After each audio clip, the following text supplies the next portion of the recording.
Councillor একরামকে যখন ক্রসফায়ারের নামে তাকে মাদক দিয়ে মাদক কারবারি হিসেবে আখ্যায়িত করে তাকে যেভাবে ক্রসফায়ারে নাটক করে হত্যা করা হয়েছে, তখনকার সময়ে বাংলাদেশে অসংখ্য এরকম ঘটনা ঘটেছে একই প্যাটার্নে, একই সিস্টেমে, এবং সেটা ওয়াইড স্প্রেড ছিল। এটা সারা বাংলাদেশে একই প্যাটার্নে কিন্তু এই হত্যাকাণ্ডগুলো সংগঠিত হচ্ছিল।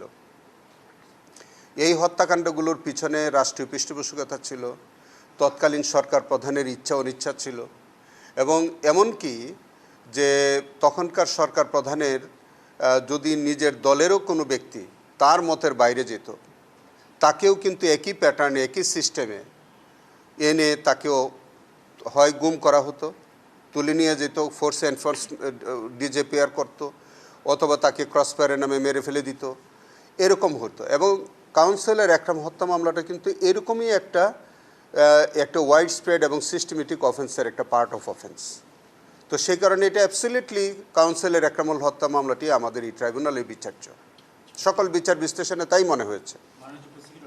এখন আমাদের বিষয়টা হচ্ছে যে আমাদের ওখানে এই মামলাটির বিচার হবে, তবে হ্যাঁ, বিচারের যে কোনো পর্যায়ে যদি এটা মনে হয় যে এই বিচারটি আমাদের এখানে যথার্থ হয়নি, সেটা কিন্তু তখনও আমাদের অন্য আদালতে যাওয়ার সুযোগ আছে। তবে আমি একদম দৃঢ়ভাবে বলতে চাই যে এইটি আমি সকল বিচার বিশ্লেষণ করে এবং অন্যান্য যে ঘটনার সাথে আমি টালি করে আমি দেখেছি যে তৎকালীন সময়ে এই র্যাব কর্তৃপক্ষ যারা আজকে এটা আসামি হয়েছে, তার নেতৃত্বে আরও অসংখ্য ঘটনা ওখানে ঘটেছে, এবং একই ব্যক্তিরা তারা একই প্যাটার্নে অনেক পরিবারের সদস্যদেরকে তুলে নিয়ে আসছে, ক্রসফায়ারের নামে হত্যা করেছে। তারই part of wide spread and systematic offence হিসেবে কাউন্সিলর একরামের হত্যাটা একটা অন্যতম ঘটনা। এটা শতভাগ এই ট্রাইব্যুনালে বিচার্য এবং এই ট্রাইব্যুনালে এটার বিচার হবে। যারা পলাতক আছে তাদের এক্সিকিউশন রিপোর্টের জন্য আছে, ব্রিগেডিয়ার মিফতা সহ অন্যান্যদেরকে আজকে কারাগারে পাঠিয়েছে। এবং হ্যাঁ, এবং একটি আবেদন আসামি পক্ষ থেকে করেছে, সেটা আগামী 7 তারিখে এটার উপরে শুনানি হবে যে এই মামলাটি আমাদের এখানে বিচার্য কিনা। যে 250 পরিবার যাদের ভিকটিম আর ফেরত আসেনি, এরা এখনও কিন্তু গুমের শিকার, এবং এটা চলমান অপরাধ হিসেবে গণ্য হচ্ছে। এবং সেখানে এই প্রত্যেকটা 250 পরিবারকে অন্তত আমরা এই গুমটাকে আমরা মানবতা বিরোধী অপরাধ হিসেবে আমরা চিহ্নিত করেছি। আপনারা জানেন যে ইতিমধ্যে যে বিচ্ছিন্ন গুম যেগুলি, সেগুলো কিন্তু আপনার হয়তো অন্য আইনে যেতে পারে বা অন্য আইনে বিচারের প্রশ্ন উঠতে পারে।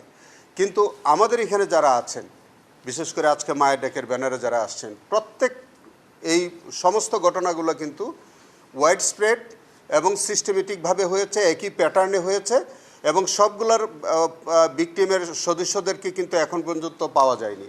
এই জন্যে এটা একদম পিওরলি এইটি মানবতা বিরোধী অপরাধ, এবং এটা এই ট্রাইব্যুনালে বিচার্য। এই জায়গাগুলো আমরা কিন্তু চিহ্নিত করেছি, এবং সেই লক্ষ্য নিয়েই আমরা একটা ইনভেস্টিগেশন টিমে আমরা একটা বড় কমিটি করে দিয়েছি। বড় কমিটি বলতে আমাদের ইনভেস্টিগেশন যে একজনে করতেন, তার সাথে আমরা আরও 4 জনকে সংযুক্ত করে 5 জন ইনভেস্টিগেটিং অফিসার এই টোটাল বিষয়টা ইনভেস্টিগেশন করছেন। স্বয়ং চিফ প্রসিকিউটর থেকে শুরু করে আমাদের অন্যান্য প্রসিকিউটর তারা এটা সমন্বয় করছেন। করে আমরা খুব দ্রুততার সাথে এগোচ্ছি। আমাদেরকে হয়তো মানে কিছু লজিক্যাল কিছু সময় আমাদের লাগে, যৌক্তিক কিছু সময় আমাদের হয়তো লাগবে, কিন্তু আমরা খুব শিগগির এই পুরো বিষয়টাকে আমরা একটা ট্রায়ালে হোক, সেপারেট ট্রায়ালে হোক, আমরা সবগুলো সমন্বয় করে কনসলিডেট করে আমরা একটা রিপোর্ট বা 2টা রিপোর্ট সাবমিশনের মধ্য দিয়ে এই সকল গুম পরিবারের সদস্যদের বিচারটা আমরা ইনশাল্লাহ নিশ্চিত করব।